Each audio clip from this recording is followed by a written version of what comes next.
تصريحك تصريحين غايه في الاهميه والصعوبه. انت قلت في الاستوديو الماضي كابتن حسام حسن الان مدير فني المنتخب المصري، لابد ان يكون تصريحاته الى حد ما مختلفه، لكن انت رايك في تعقيباته وتصريحاته في هذه المباراه؟ التصريح الاول عن اللاعبين المحترفين، ويرى ان المنتخب المصري مظلوم في نجوم المنتخب المحترفين. كابتن حسام عنده مشكله يا احمد لازم يتخلص منها. كابتن حسام اولا ما عادش صغير في السن، مش هنقول بيبدا مشواره التدريبي. كابتن حسام 58 او 59 سنه، احنا مش هنعلمه يقول ايه او يتكلم ازاي. طبعا هو يعني قيمه كبيره جدا. طبعا تصريحات غلط طبعا. التصريح الاولاني بتاع اللاعبين يعني هنجيب منين في اوروبا احسن من محمد صلاح وعمر مرموش لما كان تريزيجيه موجود؟ صحيح، يعني هنوصل في اوروبا الى هما الاثنين بعد هالاند في اوروبا يا احمد في عدد المساهمات الهجوميه الموسم ده. صحيح، يعني في افضل فورمه كلاعبين. تريزيجيه لاعب عنده الخبره، يمكن هو بيتكلم في عدد المحترفين، يعني ممكن يكون هو رايه او وجهه نظره ان ليس لدينا عدد كبير من المحترفين في الصف الاول. ممكن العدد يعني هو الكم ولا الكيف؟ العدد اللي موجود عندك ده من سنتين. لا هو مثلا اللعيبه دي لعبت كام نهائي افريقيا يا احمد؟ لعبت اثنين، لعبت 2017 بطولتين نهائي و2019 لعبوا بطولتين نهائي اثنين فاينل بالظبط، وخسروا طبعا. عندها الخبره الكامله وفي سن مناسب جدا جدا ان هم يحققوا كل حاجه.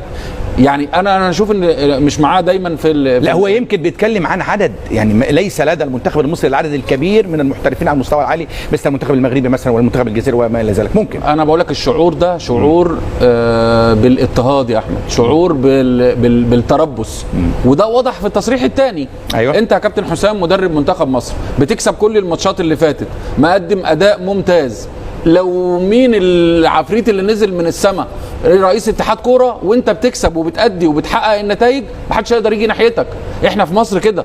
انما لما هتخسر وهتحسس الناس ان في تربص بيك هتلاقي الناس ركزت معاك اكتر. لا هو بيتكلم عن الدوري يا كابتن، الدوري المصري الان محتاج يعني انتظام. لو محمد يعرض لنا التصريح الثاني يا احمد بتاع اللي هم ترجعوا ناس كانوا موجودين من 10 سنين.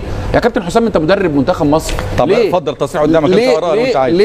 ليه تشغل نفسك وتشغل لعيبه بالناس اللي كانوا موجودين؟ انت ايه الجمله اللي مش عاجباك في التصريح قوي يعني؟ اللي هو نتخلص من القديم المتشبث بالكره المصريه في اخر 10 15 سنه، لا تعيدوهم مره اخرى. انا ماليش دعوه بمين اللي يبقى موجود او مش موجود، انا ماليش دعوه بده. انا بتكلم انت كمدير فني للمنتخب يهمك المستطيل الاخضر يا احمد. طب لو الناس دي رجعت واستمرت في اداره الاتحاد، انا ماليش دعوه موقف حسام ايه؟ انا ما اعرفش طبعا. هو كده بيفتح عين الناس يقول لهم ان انا في مشكله بيني وبين اللي موجود. المفروض والطبيعي انت دورك نتائج واداء وتفوز بالمباريات، وهنا هتلاقي كل الناس تحت رجلك. صح، يعني هتلاقي الناس بتخدمك وتقف جنبك وتسندك. انما ان انت حاله التربص دي مش كويسه.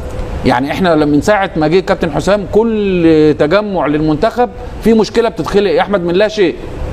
يعني انت تعيد اول معسكر لو تفتكر اتكلم على صلاح ودخل في صراع ومشكله كبيره مع محمد صلاح، وبعدين صلاح كان غضبان منه، وبعد كده يعني كل مره في موضوع. انت تعيد كلامك مره اخرى ان الكابتن حسام لابد ان يكون طبعا هناك ضبط في الكلام. انت مهمتك الملعب والمباريات تفوز بيها وتحضر المنتخب وعلاقتك باللعيب، دول اهم حاجه لازم تركز فيهم وتتعامل انما احنا بنخرج بره التركيز وده هيخلق له مشاكل بعد كده.